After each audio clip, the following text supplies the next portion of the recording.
What's up, my ninjas? I am Strident, and I'm back with another review. I am still on the Halo kick, and today we're going to be reviewing the Halo universe, Halo Legends, the package, Master Chief. I got this for multiple reasons. First, it's a really slick design. Second, it plays into part with a little custom project that I'm working on. But I'm only talking really today about the figure as it is. It's a very cool figure. I really dig the design.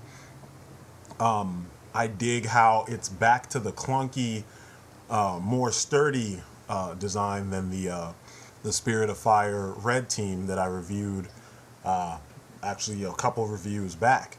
Those guys were a little bit more streamlined, a little bit more organic in their design, but they also were made of a flimsier material. So in this case, they've gone back to what they were doing before, where it wasn't so flimsy. Now, the package was a short that was part of Halo Legends, and it was pretty cool. The black guy died first, of course, but it was pretty cool. It showed Master Chief, a young Master Chief, before he was all amazing and, you know, super epic like he is now.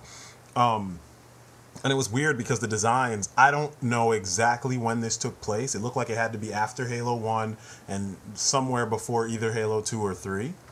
But the design looks a little bit more, I don't know, well thought out, better thought out than what we ended up getting in Halo 3, you know? And it's kind of weird because you would have thought that they would have saved this for like Halo 4.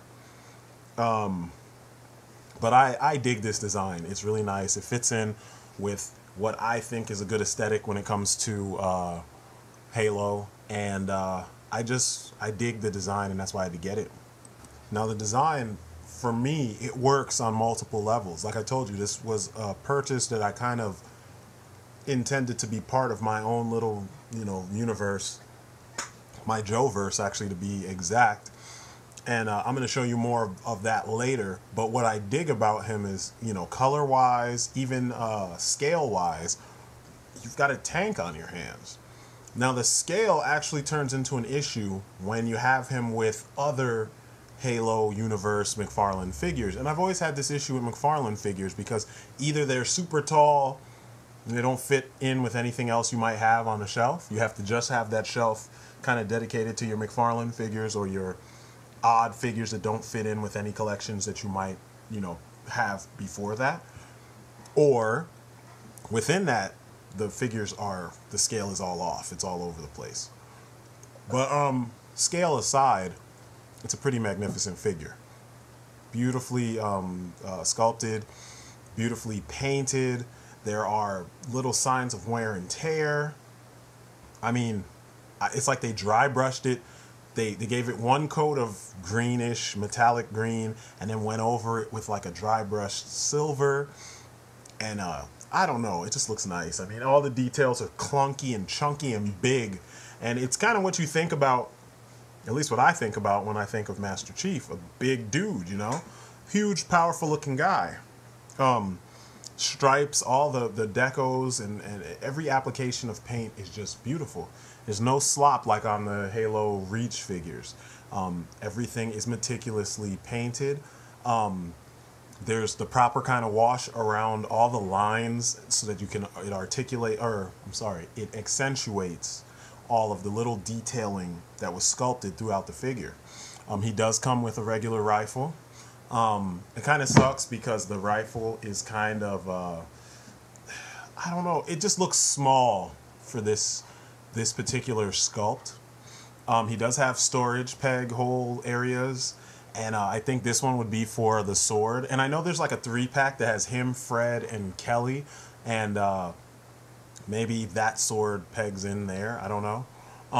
The pauldrons on his shoulders, or the big shoulder pads, I had to turn them the other way because if they were left the way they were out of the box, you couldn't put his arms up. But you can also see the paint everywhere it's just awesome. Look at the lights on his shoulders and the little gray area right on the ear portion of his helmet. Little silver areas and everything. It's like they really paid attention and put detail where it needs to be. The boots, though, I love these big old clunky boots that imitate the Halo 3 design, but they also have the you know, kind of like a more geometric, you know, quality to him. But like I said, it works really well when you have him in a display with other figures, you know. I don't really like the weapons that, you know, he came with, or the weapon that he came with for him, because he's so much bigger. I was like, man, we're gonna go big and we're gonna give him the freaking shoddy that came with Emil. It just looks better and it fits this guy. It looks like something a big ass powerhouse of a soldier would be carrying.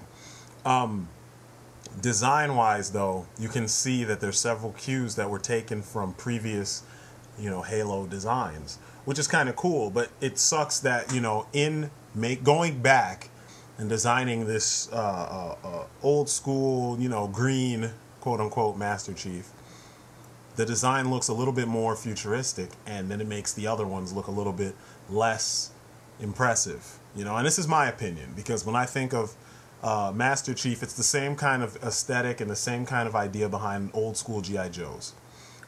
Here is the Halo 3 Master Chief next to the Halo Legends Master Chief from the package. I mean, just look at it. Which one looks more like updated, you know, armor? The big one looks like the updated armor of the smaller one. Now look at the three of them. The Halo Wars Spartan armor versus, you know, the other two.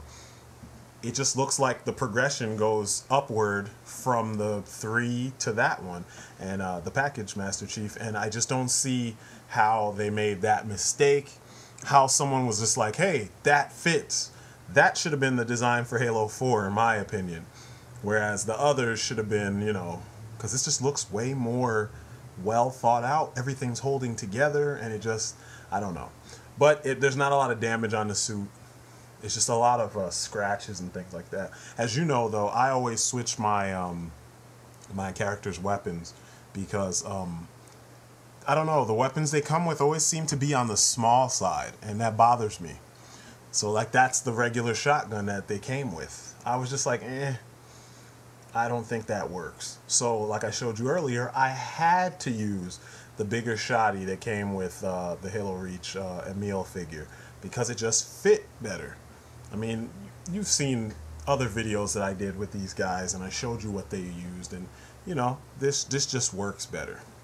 So you will see him in my other shorts coming up, because he will be used as part of Fenris Company in the hardcore. And you know, it won't be the same as what you saw previously, where they were shooting and missing and it was only 4 people going back and forth just shooting like in the old G.I. Joe shows. No, this will be a little bit more serious in tone and a little bit more on point as far as what their capabilities are. And I don't know, it's just really fun to see this come together. I thought, you know, with the last video that